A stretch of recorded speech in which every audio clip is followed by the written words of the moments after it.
So there's been a whole bunch of crazy moves in college sports as of late, enough that an entire power conference, the Pac-12, basically just moved to the Mountain West with a few new names. Basically, the biggest thing that has happened in this new era is the creation of two super conferences that pretty much dominate the college football landscape in terms of money being made and TV viewership. In order to keep up, the other two conferences left in the power conference conversation, aka the Big 12 and the ACC, have also grown pretty large.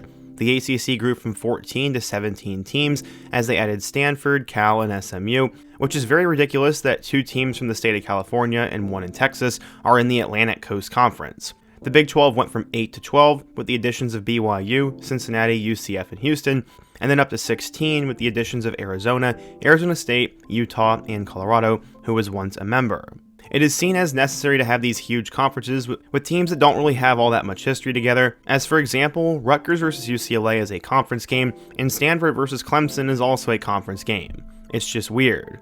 This goes on top of some realignment moves that don't make a whole lot of sense, as at one point, the ACC ended up taking Pitt and Virginia Tech, but would not take West Virginia due to their academic standing.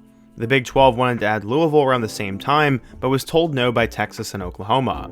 But with the Big 12 now having teams out west, there's been a thought that the two conferences should just merge and create a 33-team super conference to help them combat the Big 10 and SEC.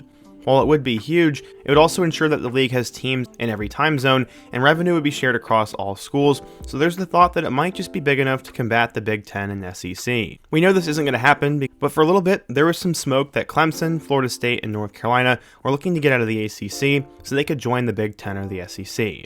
But let's just pretend for a second that the Big 12 and ACC do decide to merge. What would it look like? How would the conference work? And in what ways would they be able to compete with the Big 10 and SEC? That's the point behind today's video, and we're going to talk about all that. But before we get started, if you're a big fan of college football, be sure to subscribe to the channel, leave a like if you support today's video, and let me know what player, team, topic, or situation I can cover next. Now let's go ahead and get started and talk about what if the ACC and Big 12 merge. Okay, so let's start with the assumption that the two conferences actually come together, and they do it in order to increase the amount of times their games are on television and become a group of mini conferences under the Big 12 ACC banner, or whatever the heck they decide to call it. For all intents and purposes, this would create another version of the NCAA. We'd have the top tier, or the Power 2, which would be teams in the Big 10 and SEC, and then we'd have the second tier, which would be this giant super conference, and then we'd have all the group of 6 leagues together. But a conference this huge is so large that it would make sense for the league to play only interconference games. Non-con rivalry games like Clemson and South Carolina or Florida versus Florida State would potentially be lost in this scenario, and I'd imagine we'd see a 12-game conference schedule where teams play a certain number of teams in their quote-unquote division. Things could get pretty interesting if we assume that teams like Clemson, Florida State, or North Carolina leave, and let's imagine that those 3 schools and a school like Virginia leave to join one of the 2 other conferences. That leaves them at 29 teams. If that happens, I can see the new Big 12 ACC quickly jumping to add some other schools that were once considered for expansion, and would try to get up to 32. For the sake of this hypothetical, I'm imagining those schools would be Washington State, Oregon State, and UConn. With 32 schools, that evens out to about 8 teams per division. So, I'm imagining a schedule that is 4 or 5 non-divisional games, and then 7 games against teams in your division. Fans of older conferences would probably like this, since it would go back to a lot of those old matchups. Alternatively, you could just have it normal, with an 8 or 9 game conference schedule, and let the teams play from other conferences. This is probably what they would end up doing in order to keep fans of those schools happy and coming to games.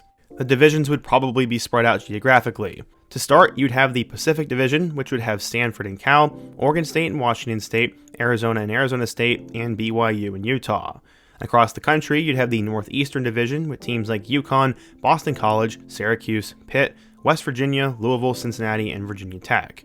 In the Southeast Division, you'd have NC State, Duke, Wake Forest, Georgia Tech, Miami, UCF, Houston, and Baylor.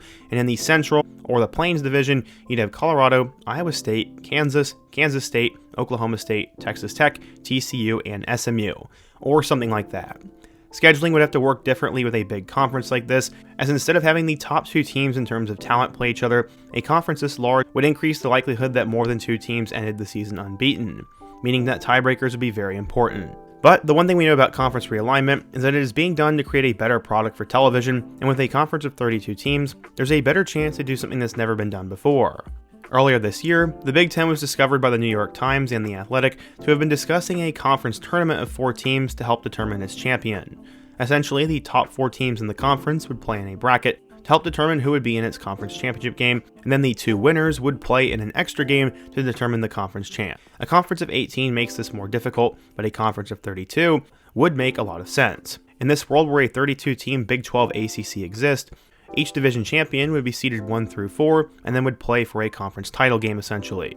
Now this sounds crazy and has a whole bunch of bad things that could come out of it, but it feels like it's the direction college sports could be headed, especially if a conference as big as 32 teams were to be created. This would mean a huge change from the norm, because the conference schedule would either have to start 1 week earlier, or they'd have to add an extra week of games. We know this is something that those bigger conferences are already looking into, and I wouldn't be surprised if we see it get introduced on a smaller scale within the next 5 to 10 years.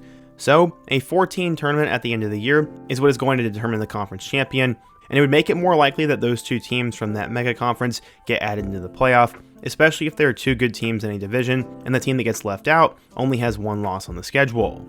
I can see a 1-loss Big 12 ACC team end up making the playoff as a 10, 11, or 12 seed because they didn't make the title game, a lot like how we see the same thing happen to teams in the Big 10 or SEC doing the same thing.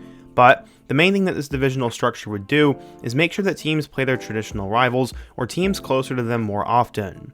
One of the biggest issues with the Big 12 scheduling model is that some of the games at history are going to go away. Only a few rivalries are actually protected, and that includes Arizona, Arizona State, TCU, Baylor, Utah, BYU, and K-State, KU. That means games like K-State and Iowa State, which is the longest uninterrupted streak of a series in college football history, and games like Utah and Colorado, and Cincinnati UCF don't get saved as yearly matchups. Having a schedule that makes it possible for historical games to be preserved, and for games outside the division like Utah, Colorado, and UCF Cincinnati would make the Big 12 ACC more watchable to the average fan. In terms of brands, this new conference wouldn't be able to stack up against the 2 other mega conferences. By far the best brand in the conference would be Miami, but after that, it's tough to find some other teams. Texas Tech's resurgence in the NIL world could quickly bring them to the top, and then you have past brands like NC State, BYU, Oklahoma State, and Houston. They could get better because of NIL. But where this conference would really take off is in a different sport entirely, and that's where I think the biggest pro towards doing this would be. While getting schools like Cal and Stanford to play teams near them would be great, they would create by far the best basketball league in college sports, and that would ensure the Big 10 and the SEC wouldn't leave them out of the conversation in college sports entirely.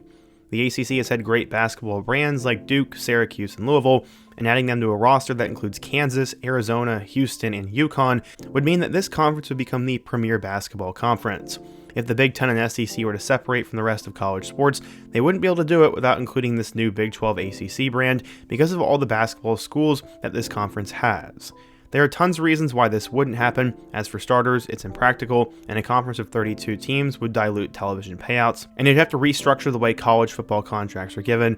But it's also so large that teams could go years without playing each other, and it might lead to the end of non-conference scheduling. This would epitomize the way that college sports is now going, and people don't like it.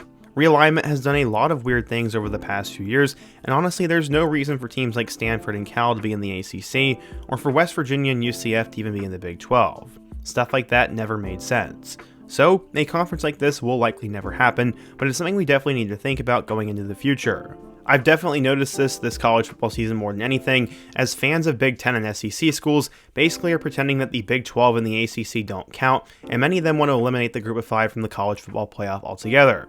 As a college football fan who tries to cover everything, this definitely irks me. I love the SEC and their brands and their culture, I love the Big 10, and I love all the conferences. What's the point in having a college football playoff if only 2 conferences are supposed to go there? Last year, we saw all the 9-3 SEC teams try to cry their way into the bracket, and this year it looks like the same thing is going to happen with Texas. Obviously, many don't view the Big 12 and the ACC even as that competitive or that much of a step up from the Group of 5, but creating a mega conference could end up solving that issue and even the playing field.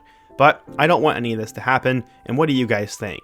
If you're a Big 12 or an ACC fan, what do you think is the direction of the conferences? What is the next thing that could happen in conference realignment? And what other topic should I cover next? Be sure to let me know down below, leave a like if you support today's video, subscribe if you're new, and check out the videos on the end screen. Hope to see you guys again soon, but until next time, peace.